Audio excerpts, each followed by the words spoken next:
And so he's well known in the Washington, Seattle area, as well as outside the area, of course. And he does participate every month in a cyber risk podcast. And talks about security with another CISO.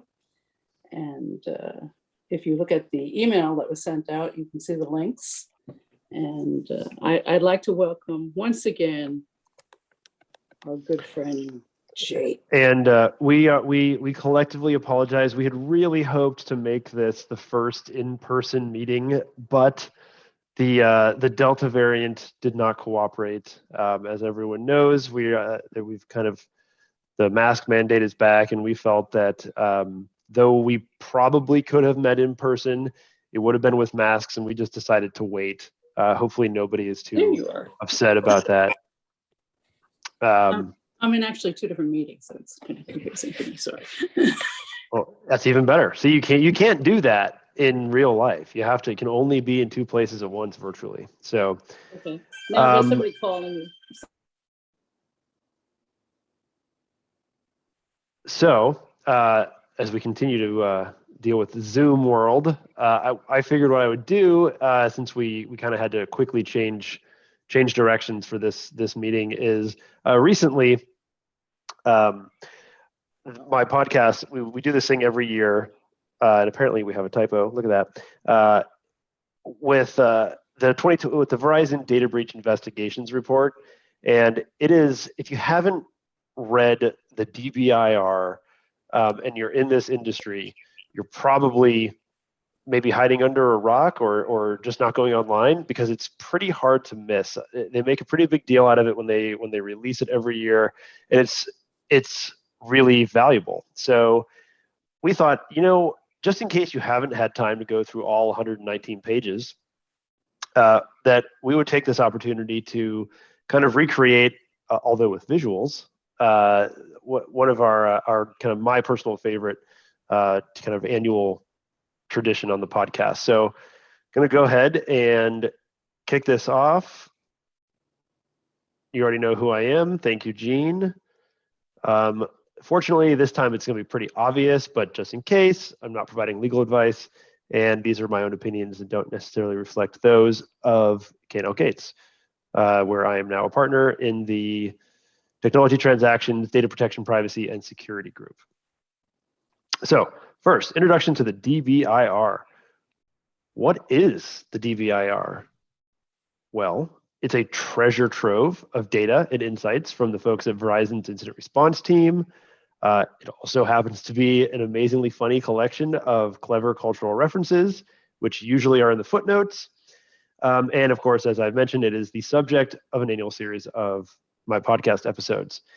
And you can tell that the numbers, I don't know if they'll surprise you or not. Sometimes they do, sometimes they don't. It depends on your kind of frame of reference. This year, they are looking at risks and gathering insights from just over 5,250 confirmed breaches. And there's a couple of things to know about the DBIR, and I'm not going to go into detail because it's available for free. You can just Google Verizon DBIR, you will find it. And they go through extensive kind of analysis of the quality of their data. And so though they actually have dealt with like almost 80,000 overall incidents, by the time they kind of whittle it down for data quality purposes, the actual number that they analyze is much lower. So you should not take this as any kind of indication that, oh, there were only 5,250 breaches. That is not the message. Since lawyers love definitions, I started both the podcast episode and I'm starting this with a couple of very key definitions. One, I think, is super important: incident versus breach. And, I think these two words get tossed around without a lot of, in some circles, they get tossed around without a ton of specificity. And that's a disservice to a lot of folks. Gene points out that the first DBIR is in 2007. I think this was the 15th or 14th annual. I can't do math. I think it's 14th annual. And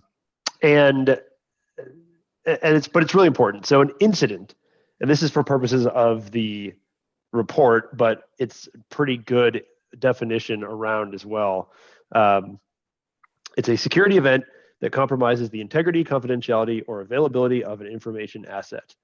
So, they're really leaning on the CIA triad and the concept of an asset there, which is good.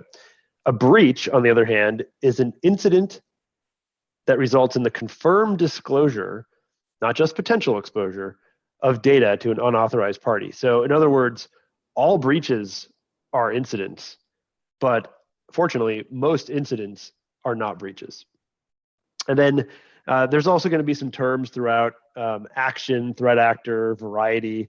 If you're not aware, Verizon, in part, is responsible for what's called VERIS, which is the vocabulary for event recording and incident sharing. It is useful. I don't honestly see it deployed a ton in my practice, but I would be curious to know how many folks on the call do come across VERIS or even use VERIS. So if you do, maybe just pipe up in the chat and say VERIS is relevant. For my purposes, I mostly care about it for kind of analyzing this report. And there's two remaining definitions here: are threat actor, that's the bad guy, and then an action, and that is specifically the tactics used to affect any given asset. And you'll kind of see throughout why that matters. And I think the value of this report really does come in to the fact that they've taken a huge data set that's very complex and done their level best to kind of make things allow you to actually get insights. So here's one of many high-level findings, summaries of findings, and right away you can see that there are there's the 5,275 breaches out of 29,206 incidents. And just so you're aware, Verizon actually collected information on just under 80,000 total incidents, but only about 30,000 of those met the quality standards. And then of those, there's only the subset is actually confirmed data breach. So, right away, what we're looking at here, and God, this is so much easier with visuals compared to the podcast where you just have to kind of verbally talk through all these findings. But if you look on figure 5, patterns in breaches, it should be no surprise that social engineering, basic web application attacks, and system intrusion, those cover by far the vast majority of the breaches. Miscellaneous errors is one of those categories that you have to dig into because of its very nature. It is a large category, right? Now, in incidents, I think this is fairly, in some ways, I think it's intuitive. Biggest single category is denial of service, and of course, the denial of service incident is almost by definition, it's not going to become a breach. That's not the point of a DOS attack. But the rest of these, I think, are interesting because you start to really see, what is happening more often, and what is, where ultimately you're going to find that this data is useful for figuring out where to spend your money, where to spend your attention. So let's move on to some additional detail here. The vast majority of actions are going to involve a human element. That's not a surprise. It's also not a surprise that 61% of breaches involve stolen credentials. People need password managers, multi-factor authentication, things like that are absolutely crucial. If you don't have that, then your risk is much higher. Again, no surprise to anybody here. And then, but what might be a surprise, again, depending on your perspective, is that only 3% of breaches involved some kind of vulnerability exploitation. And I think you'll see a bit later that why vulnerability exploitation might be so low, and it's simply that they're not as common as they used to be, which is good. But what's depressing is that like being able to kind of solve the vulnerability problem hasn't particularly slowed down the attackers. So there you go. In terms of incidents, figure 8 kind of amuses me because it is, I mean, to say that 95% of the business email compromises fall between $250 and almost $1 million is kind of not saying a whole lot. But nonetheless, you can kind of see with all of their fancy charts, just how much variation there is in the impacts around, as a result of a breach or an incident. So this is something that I found particularly interesting in this year's report. And I don't know if anyone is familiar with the so-called Gini coefficient. There's a bunch of math that goes into this. I'm not a mathematician. I'm not going to claim to understand exactly how the Gini coefficient works, but what it does is helps us to understand the inequality traditionally of wealth within a nation or group of people. But here, how often do you hear these two phrases? Usually a reaction from the peanut gallery after some breach has been publicized. Well, they should have seen that coming. Or I actually think we hear this more often. Oh my gosh, that was an advanced attack. I mean, nobody could have predicted that. And what the Gini coefficient does is actually give us a mathematical way to objectively measure the truth, the relative truth of that statement. That was an advanced attack. Nobody could have predicted that. And what they found is that and this is going to sound like one of those statistics that you hear about, the wealth distribution. Obviously, it's the same. That's where it comes from. But the top 3% of varieties of action are responsible for 87% of breaches, with a very, very long tail composed of many low probability events. So what that actually means is that these two reactions, which I think are common, are actually both correct in a way. There is absolutely a set of breach varieties that I think failure to be prepared for is negligence, maybe even gross negligence. It would be easy for me if I was to litigate that to annihilate someone. Is like, literally this happens every day, all the time. How did you not know about it, right? On the other hand, there are a huge number of ways that you can get breached that almost never happen. And the question then is like, are these events worth training for? How do you spend, are you going to spend money on them? What is really the, what's the value of how, since you can't predict, which one of you saw it, 97% of the varieties are responsible for only, 13% of breaches. So this is a hugely unequal distribution. And I'm curious, does that kind of mesh with people's experience? Again, you can just say something in the chat. And so Zach writes, could have fooled the guy on my team. He's fighting tooth and nail to fix that 3%. And I want to make sure, that's good. That is what he should be doing, actually, because it's that 3% that is responsible for the vast, vast majority of breaches. I'm not sure if that's what you meant, Zach, but that is what the data says, is that if you're going to spend time on something, spend time on that 3%, because that's where most of the bad stuff happens. A couple other points from this. I think, what you're seeing here is, top misuse varieties, specifically in breaches. That's what a lot of this stuff is. And you can see privilege abuse by far, again, should not be a surprise. And I think that one of the things that's kind of another kind of, oh, I see. Yes, you meant the vulnerability exploitation. Okay.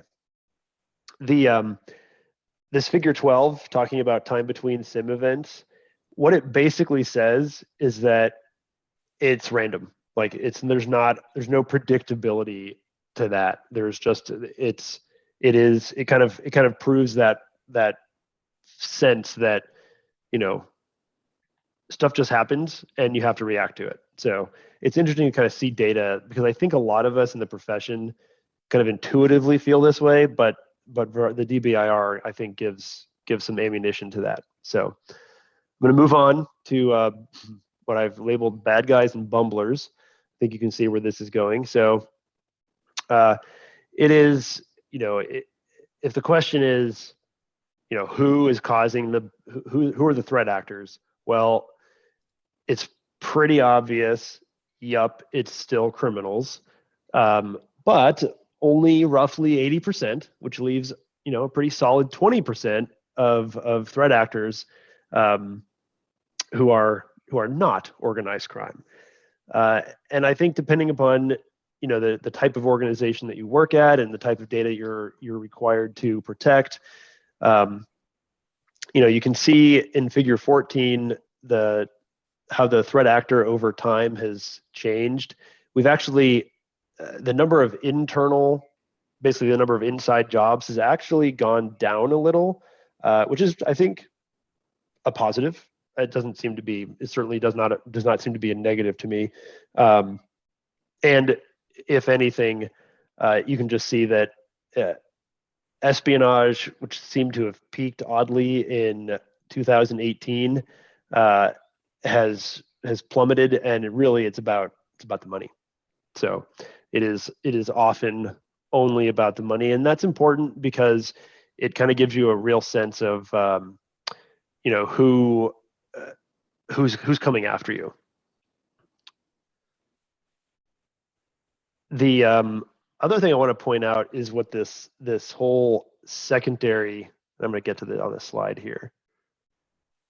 So I apologize if this is a little hard to see. Again, the report itself is free. It's available. I highly recommend you download it. But what you'll notice here is that ransomware has taken third place in confirmed breaches. And if you think about that for a second, that isn't really, and by the way, I'm exempting other, because other has so much in it that it's not helpful to really look at that when you're trying to pinpoint a given cause. But the fact that ransomware has taken third place in confirmed breaches means that this new hybrid approach, some call it, you know, ransomware 2.0, it's where the ransomers will exfiltrate data and then they will encrypt the rest of what you actually have. And the reason they do that, of course, is it hedges their bets that you won't need to pay the ransom simply because you have a backup strategy that functions or some other method of recovery. And so the criminals who still want to get paid will just say, that's fine, we'll just switch it up. If you don't care about having the data back, then perhaps you will not want the data publicized. So I think that's intuitive if you've been in the industry a while, but it's always nice when the data backs that up. Yes, doxingware for the win. That's right. I think I actually wanted to go back a slide. I wanted to point something out important here. The secondary motive, and this is within the. You can kind of see this down here. It's kind of the other, but that still accounts for like 20% of all the breaches, and usually it's when they repurpose the victim's infrastructure for something like a botnet. So, you know, you still want to, that's one of those non-financial things. So you still have to keep an eye for hijacked equipment, but it's not quite as common as I think it once was. Okay. So and these were action types in case that wasn't clear. So just to kind of go over what that means for everybody, you've got in the parenthetical, you've got the category. So, you know, phishing is a social action type. Use of stolen credentials is classified as hacking. Ransomware is classified as malware, so on and so forth. And sorry, I'm gonna have to talking a lot. So the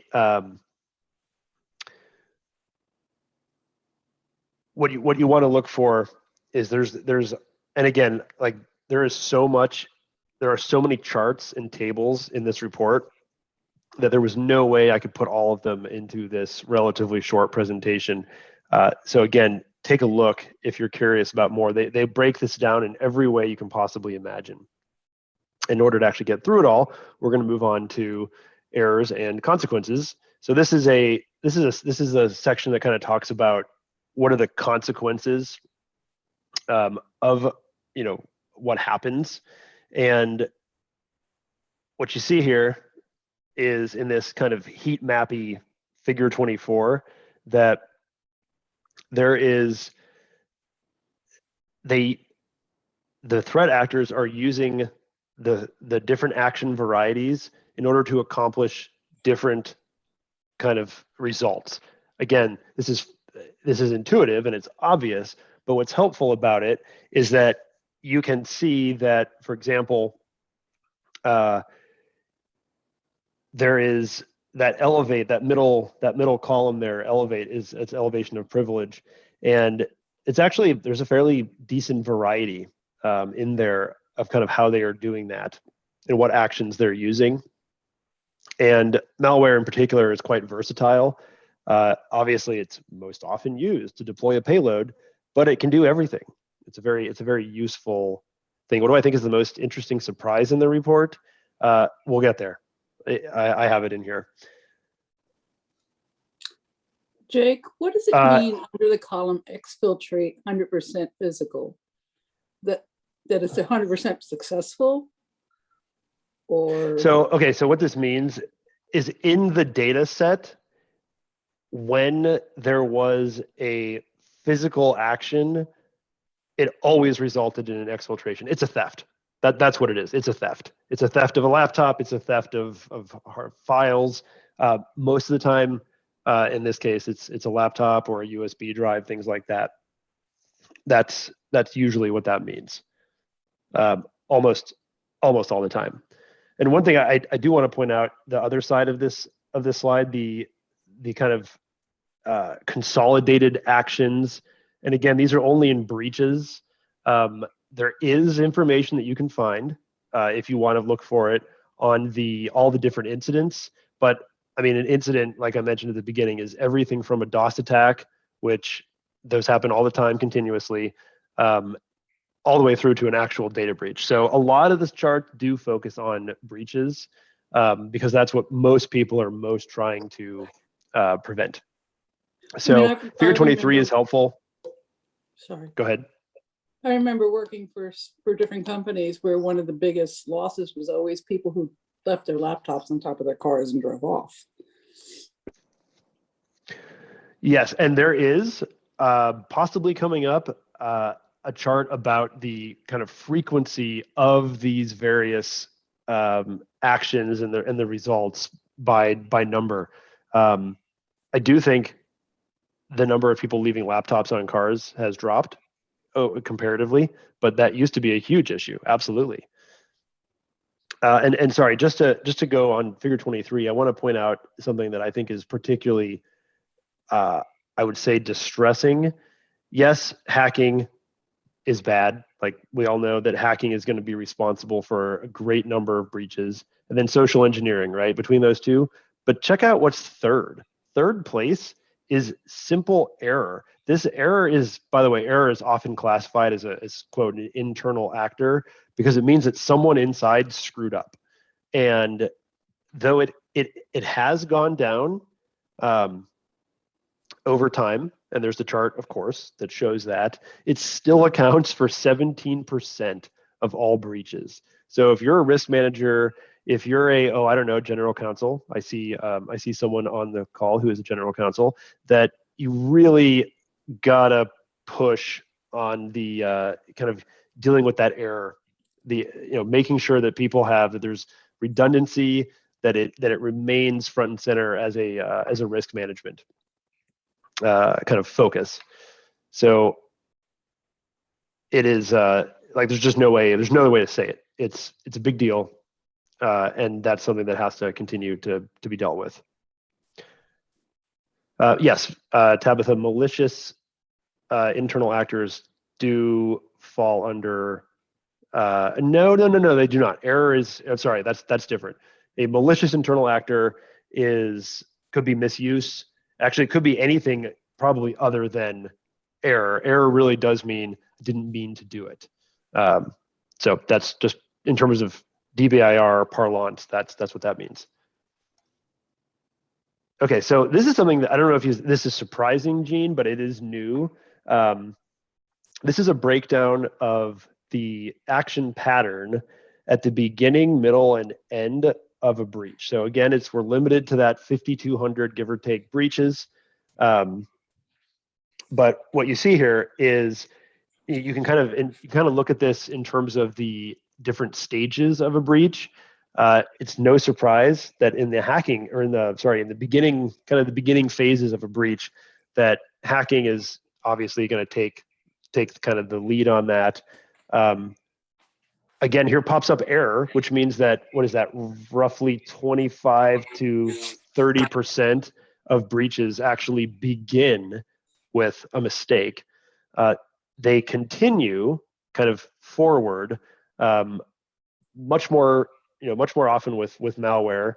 There's no errors at this rate. Error falls off. It's down there at the 0.5% range, and then in the ending stages where data is actually lost or exfiltrated, error does pop back into the top three, and malware and hacking don't go anywhere. So if you kind of spend some time noodling on the meaning of just this chart, just this one figure in this report, it really does create a lot of opportunity for kind of stopping the kill chain.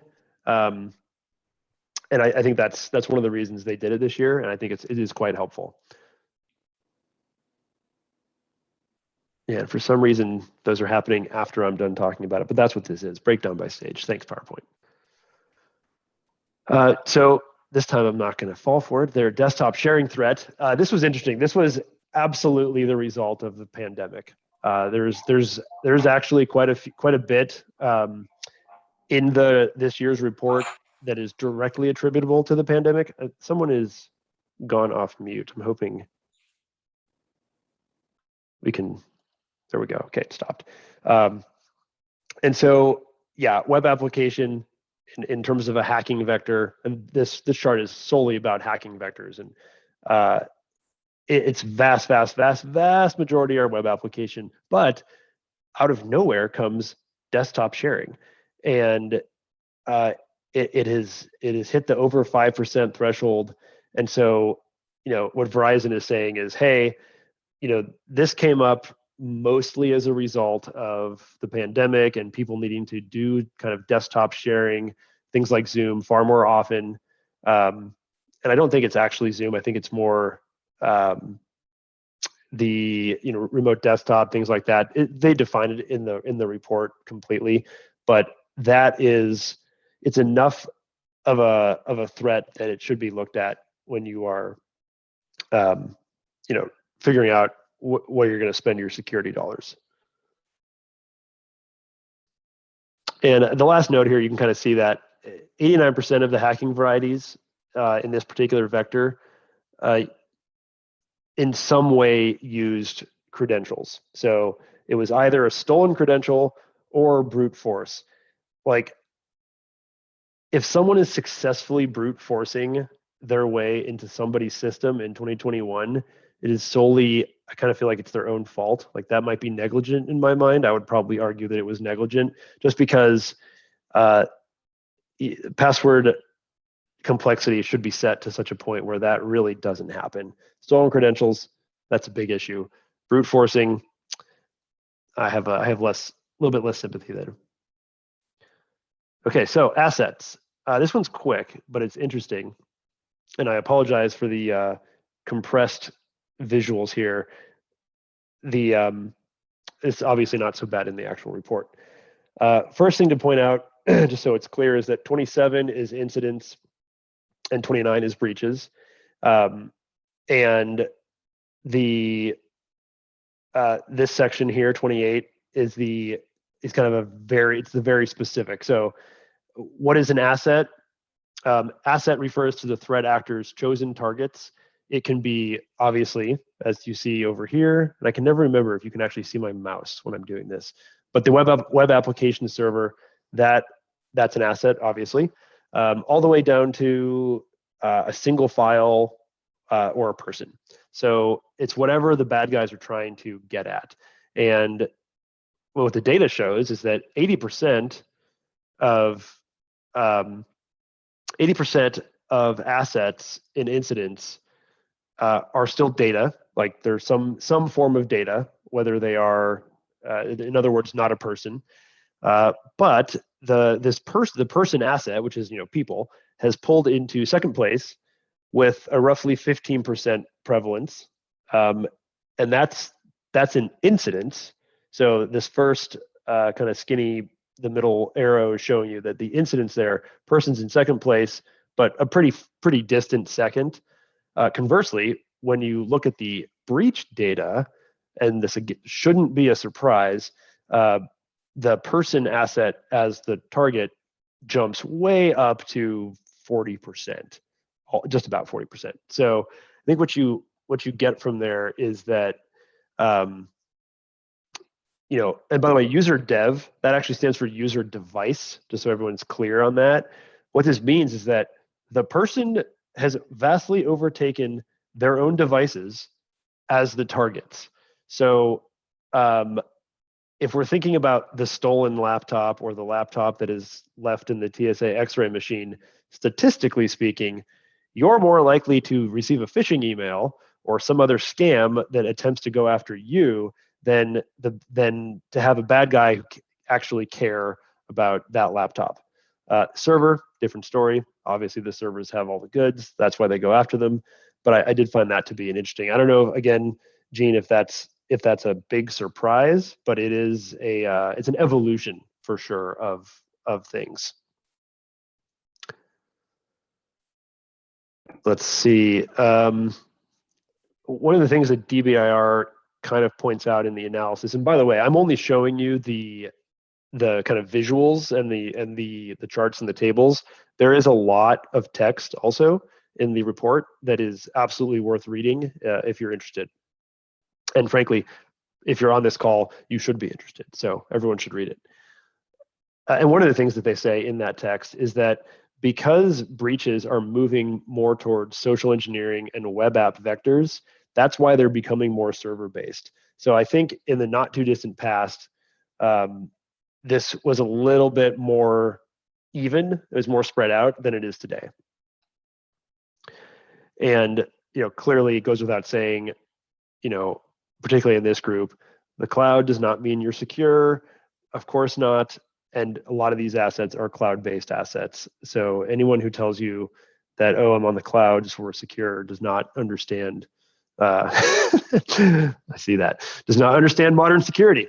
So, and I think, one of the points that we make in the episode that's about this is, and I believe this is actually somewhere that it's not actually on this slide. You have to go into the document itself to find it, but cloud-based assets were more common than in both incidents and breaches than their on-prem versions. So, I mean, if that doesn't convince people that the cloud does not equate to security, I don't know what will. Somewhere I have a little mug that says it's a little cloud with a sad face, and it just says, "There is no cloud. It's just somebody else's computer." And I repeat that as often as I can because for some reason we're not always getting it. Interestingly enough, this is kind of, so Gene, you asked me what I thought was the most surprise. This actually, figure 31 was the most surprising to me. What it shows is an organization's oldest internet-facing vulnerability. Now the N is only 85 because that's just what they had. But you can see that far more than 60% had no vulnerabilities at all, none, right? And then I think I'm not sure what was going on in 2010, why there's that spike there, but otherwise there's kind of a regular, I think it has to do with who's the year, reporting. and it could have to do with who's reporting. And specifically, I think it also has to do with the year of that certain vulnerabilities, which often drive attacks, kind of existed. So let's say there's a particular vulnerability in a server operating system in 2010. Like, it's obviously quite popular. I think what we take from that is that there's a lot of the older vulnerabilities that are continuing to drive attacks, even though in general, a lot of companies are doing pretty well with vulnerabilities. I think that this should be used to kind of maybe reevaluate priorities. I think sometimes, particularly old school IT departments that aren't necessarily particularly well versed in security, they'll get really, really obsessive with the vulnerabilities to the exclusion of a lot of the other stuff we've talked about, and that's a mistake. That's just not where the action is anymore. Can I ask you a question about that? Yes. So I just want to clarify. So this is basically saying that the majority of the breaches had no vulnerabilities, right? Because the patching is getting so good. So patching is getting good. To be fair, the N for this particular table is only 85. So that's a sliver of the 2,500 breaches that were analyzed. It's because when they do the analysis, and as Gene said, it really does depend on kind of who's reporting and what they're reporting. This little dot chart I think it attempts to kind of show the distribution of the number of assets. So down here is, pardon me, the number of assets 0 to 1,000 plus, basically. And then each of the dot is 2% of organizations. So what this says is that, quite a few, there's a lot of organizations in this that kind of have this kind of the 10 to 100-ish. That's where it falls. I would dig into that a little bit more in the report. Okay. if you're super curious. Awesome, thank you. Okay, so attributes. This one's interesting. So this is hold on. Let's see what Mary says. Even the median random organization with an internet presence has 17 internet-facing assets. Figure 31. I'll go back. Hold on. Figure 31 gives you an idea of how vulnerable those organizations are. Most had no vulnerabilities, and while one might think that more recent vulnerabilities would be more common, it's actually the other way around, where older vulnerabilities lead the way. Yeah, that's funny.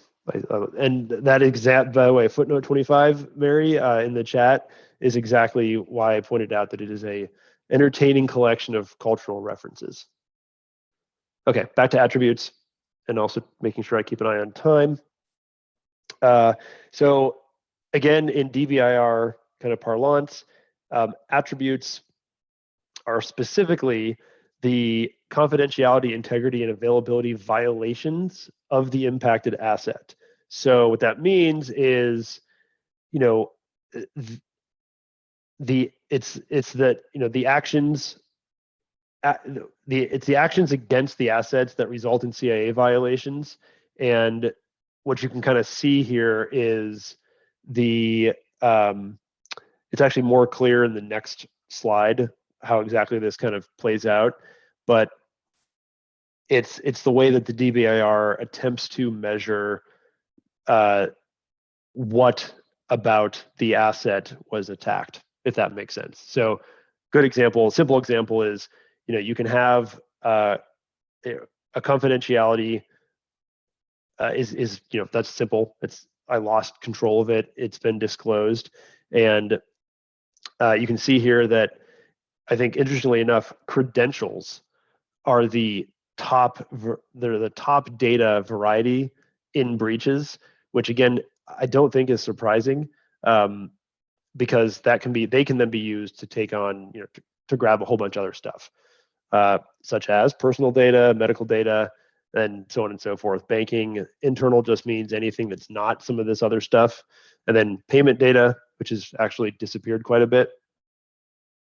And then in terms of error breaches, this is showing that personal data is the most common type of data that is accidentally exposed. So in accidental breaches, most commonly it's, to what, 80%-ish, it's personal information, then comes medical, third is credentials. Distressingly, banking is still roughly 15%, and then it just kind of goes down from there. So this part is a little confusing, but if you think about these two charts, figure 35 and 36, those comprise the confidentiality kind of violations. Then what you see is integrity and availability make it a little bit more clear what they mean by this attribute. So I'm gonna do availability first, because there's really, frankly, very few action varieties. Obscuration, that is just an unusually fancy word for what is usually a fairly concise report. That's ransomware, right? That's just your ransomware attack. Loss is deletion. Not necessarily, it could be from ransomware, but the kind of standard encryption is the obscuration, whereas if someone just straight up deleted your stuff, that would be considered loss. So moving over to I think the more complex kind of integrity varieties, what they're showing here is, what do I achieve with my action? And right away you can see that, well, most of the bad guys here are looking for an alter behavior result. And that means that they want somebody to do something that they wouldn't otherwise do, which sounds pretty obvious, but it's not necessarily obvious, because I know when I was reading this the first time, I was like, not exactly sure. That's not how I have typically thought about a quote integrity violation, the altering of behavior. But if you think about it, it really does fit. And there's all sorts of different examples, from phishing and pretexting. Those are all behavior altering. And I think there's other charts that show the full prevalence of these different actions and how they map over to these varieties. And so it's pretty clear that that's what happens. Software installation, though, of course, is second, with a pretty strong showing. And that's usually the result of malware, almost completely. But it could also be social engineering if someone clicks a link that installs something. And I think I'm not sure what to tell you in terms of the takeaway from altering behavior, other than security awareness training and constant vigilance is still necessary, because there's just not a lot that you can't possibly come up with a machine learning algorithm or some kind of AI magic box that is going to protect you from all possible behavior altering attacks. Software installation is a little bit easier. That at least can be dealt with kind of well understood device management. And I think if you were to look into this, you would see that the rest of it, I think, mostly makes sense. And I want to get to the timeline here. There's a few more slides.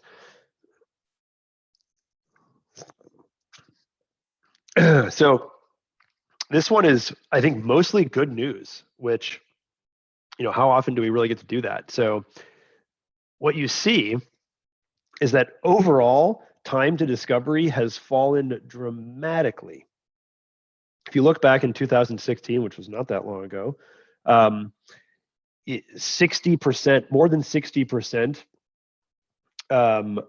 were measured in months or more. That's the green. And only 20% were discovered in days or less. They have more or less swapped places in 4 years. So what does that mean? Well, it means that it means that when something is it means that, okay, so I want to be clear about this because it's actually, there's a nuance here that's important to understand. Overall, it is good. And I think nobody really disagrees with that. The DBIR goes through and talks about it. And one of their takeaways from this good part is that people are quick to discover some kind of breach where something has readily gone wrong. That's not a surprise. What is a surprise, perhaps, is that the early warning system is employees saying, "Oh, I think I did something," or something's going on that shouldn't be going on. And the DBIR authors kind of pose a question of, well, if people are already acting as an early warning system, why not train them to be more effective at it with some intentionality? So I think that's the good part, and I think it's useful. The less good part is that there are still breaches that take a long time to discover, and those are the ones that are often, using insider privilege misuse. So in other words, someone had asked about, malicious internal actors. Those still take a particularly long time to discover, which is not a surprise. 5 minutes, okay. Incident classification patterns. This is a section that changed quite a bit this year. Here's some historical information. Again, as they typically do, you've got incidents on top, breaches on bottom. I love all of their fancy graphs are always entertaining. They're constantly upgrading their visualizations. And I want to draw your attention to the text over here. So renewed is DOS, basic web application attacks, lost and stolen assets, miscellaneous errors, privilege misuse, and of course the always popular everything else. Released, however, and this is surely a sign of the times, is payment card skimmers. The label of crimeware and cyber espionage and point of sale. It's super interesting just because it feels like it wasn't that long ago when payment card skimmers were something that was talked about all the time. Of course, when nobody goes shopping, it is no surprise that payment card skimming attacks fall way off. So, but the reason they updated this, the real reason, is that the incident classification patterns were first introduced in 2014. So, at this point, it's been 7 years. And that's kind of why they wanted to simplify the situation overall. And they have, and this is one part, like this is the majority of the report, is to go through the data that is related to each one of these incident types. We didn't do that in our podcast episodes because it literally would take like 2 or 3 episodes just on that. And likewise, I'm not going to go through it here, at least not in super detail, just because you really have to pick and choose like what you want to look at. That's probably 60 pages of the roughly 120 pages in the report. What I do want to share though are 2 things. One is over here we've got table 2, which is the new classification patterns, kind of a just the description / definition of each of these. And I think they did a good job. They did simplify them. I never really quite, like, what's the difference between crimeware and cyber espionage? I have no idea. And apparently neither did the authors, which is why they collapsed those. They got rid of them and they went ahead. So what you can see, figure 46 is nothing more than just the old patterns. mapped to new patterns, I think it's more interesting from almost a historical perspective. The one part though that I want to point out is check out what happened with crimeware. So crimeware was the kind of the original version of crimeware was, I think it was supposed to encompass malware that was specifically intended to commit usually a theft or like a ransomware crime. But when it's been remapped, the vast majority of crimeware actually falls into system intrusion. And that makes sense. And I also think it's a far more useful phrase. System intrusion is a more useful phrase than crimeware. And you can see cyber espionage that was not a particularly useful situation, just because it encompassed, some of it was basic web app attacks, some of it was social engineering, some of it was system intrusion. So I think that is a useful kind of evolution of this report. Now for a special interlude. So I cannot encourage you enough to actually read this. Kip and I have already started recording. In fact, we're on the second of 2 episodes coming up. But this single page, and I'm giving it to you here, it's page 53. I put a big orange arrow next to the page number. And specifically, these footnotes 66 and 68, if you are a manager in an organization that needs to build cybersecurity culture, which is most organizations, I think we can all agree, then you should, honestly, I would not be offended if you just logged off and went and got, link in the chat. Let me try. I'll get the link. Or maybe someone who's not me speaking could run to the actual report, grab the link, and put it in chat. What it is a you can kind of read it here. I'm not gonna read it to you, but it takes a paper from, I want to say 2019, that combines behavioral science techniques to develop like a model of cybersecurity culture. It is amazing. It's actually kind of mind-blowing. I think there is so much value to be had in both this Hawaii, the Harang and Perlson model paper is just phenomenal. You don't have to read it now. You can always tune in to the podcast in a month or two. But trust me, it is incredibly valuable. Both of us, Kip and I, we were really blown away by the value that can be gotten from that, just because it puts into words what most of us know but struggle to articulate. So super valuable. And we're almost done here. This is in some ways, this was the kind of my introduction, this particular set of data to the DBIR many years ago. In 2015 is when I first found it. But I found this immediately fascinating because Table 4, it takes the NAICS code, and I think most people are familiar with the NAICS codes. It's just a classification system for industry.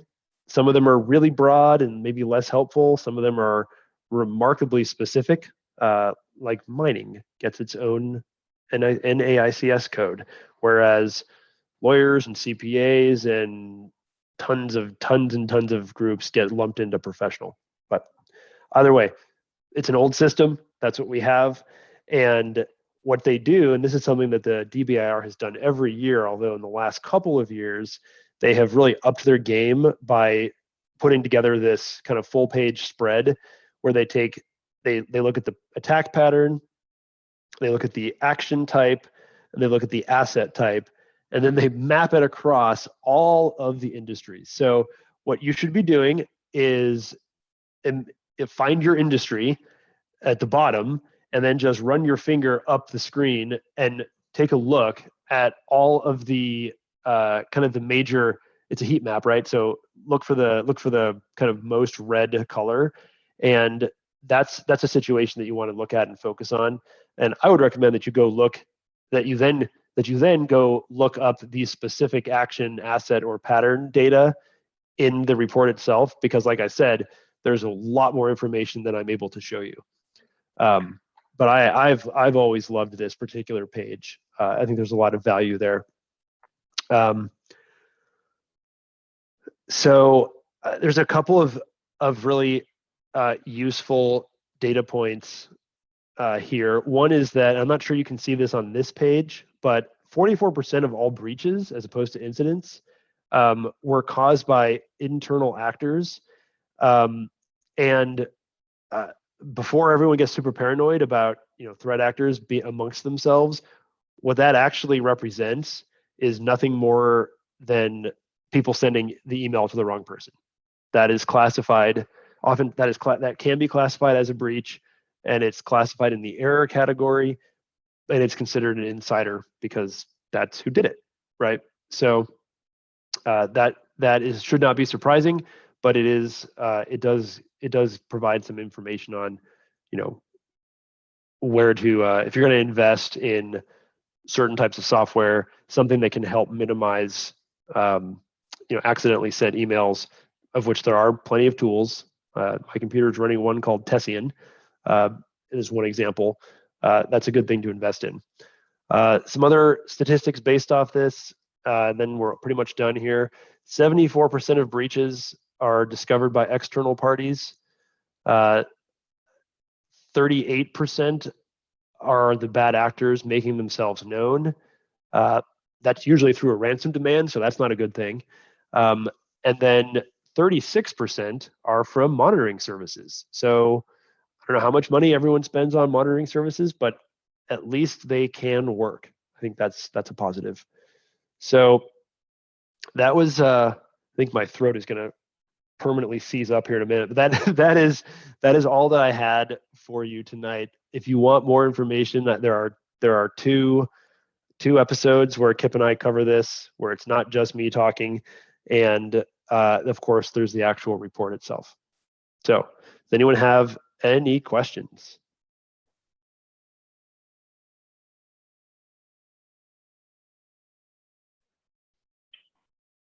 Yeah, I'll ask one.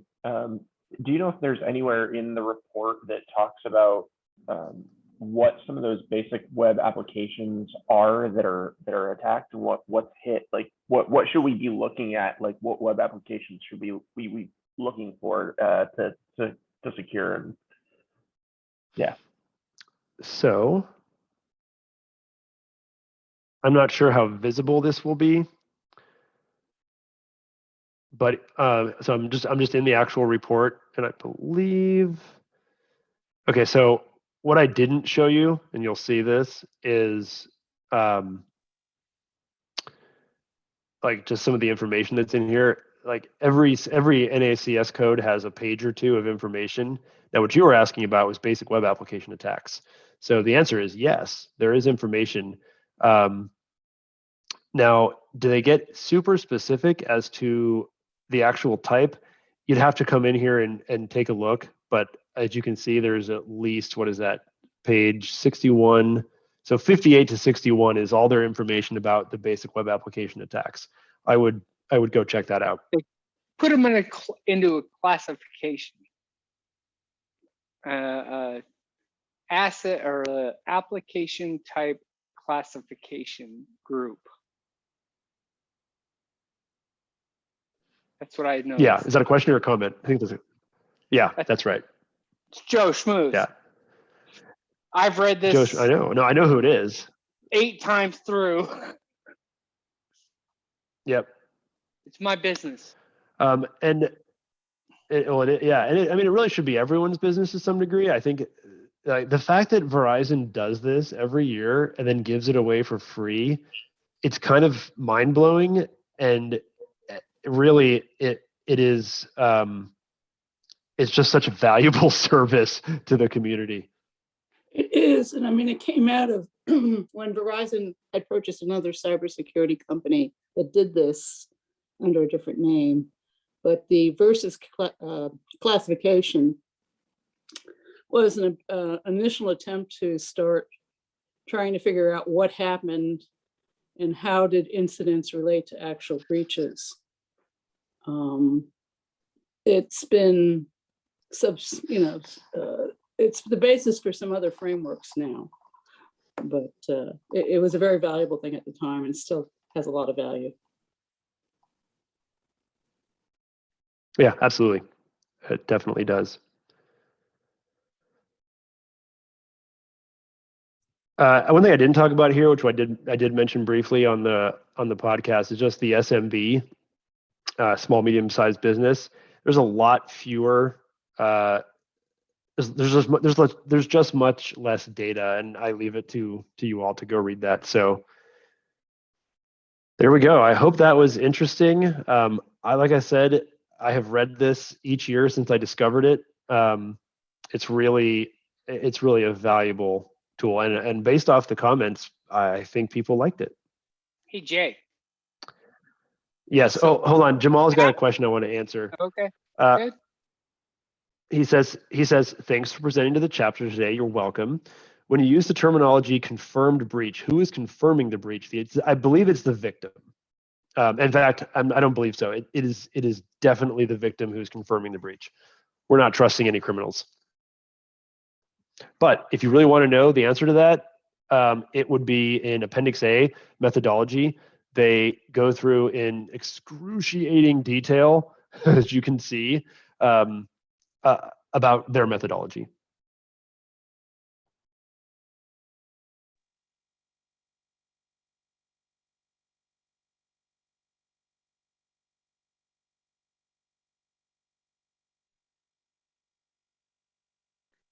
And Michael, I agree that would be a good project. Cyber, security culture documentation. It is. Oh, Trust me, it's really exciting. I got a quick question. Go ahead. So, as a attorney in cybersecurity, as a defense or prosecuting attorney, what are the challenges and the precedents and the things that you would use in DBIR in court or in general? Don't have to get to specific cases, but is there So you I kind of hinted at this toward the beginning, but there's the DBIR would do very well in court because it's from a respected data source that has a history of producing it. And what I would say is that if you're falling victim to highly predictable vulnerabilities or events, or you have not defended against kind of that 3%, then it's difficult, or I should say, it'd be difficult to defend against a claim of negligence, right? Because one of the things that I think has to change in cybersecurity, and one of the reasons I'm involved with ISC Squared, is that, we are professionalizing cybersecurity. And this is a little bit philosophical, but if you think about doctors, CPAs, and lawyers, three professions, all of which have individual ethical codes, which ISC kind of borrowed for CISSP. That concept is from those. You got the Hippocratic Oath for doctors. You've got the state by state rules of professional conduct for attorneys. But GAAP, generally accepted accounting principles for accountants. Yeah. Yep. GAAP. There you go. Yep.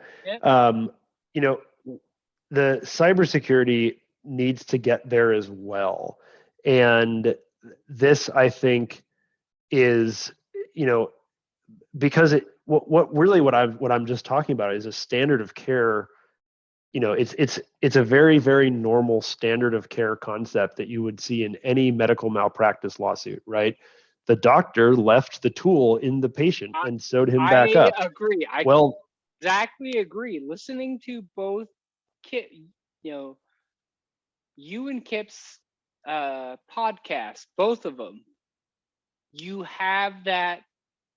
I see what the intent is, and I'm trying to articulate from a legal perspective, Jake's legal perspective, what we're trying to do.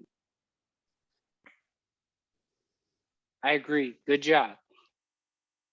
Yeah, and that really is it. We're trying to take, because ultimately, it's the standard of care, and I think keep in mind that cybersecurity based litigation is in its absolute infancy. We're seeing right now. I'm not sure how many people on the call are super familiar with what's happening in the cyber insurance market, but it has gone bananas. A year ago, you basically could they would ask if you had a pulse or a computer, and they would write you a policy for not very much money, and it would cover a lot of Bananas stuff. on steroids. It's all over the place. But now, that's right. Now, though, suddenly, and a lot of it is because of the amount of ransoms that were paid. Now, not only will you end up being, basically no more policy. Like, it is increasingly difficult to get a cybersecurity policy from an insurance company. When you can get one, your premiums are higher, your retention is higher, and they're going to do a full body cavity search on you in order to even grant it. So things are changing. I personally think it's a good thing, because if the insurance companies stop paying out and they start requiring legitimate real security instead of just checking yes on these pointless little applications, it can only be better for the profession and actual security. It could be, it could backfire, but I think it's important.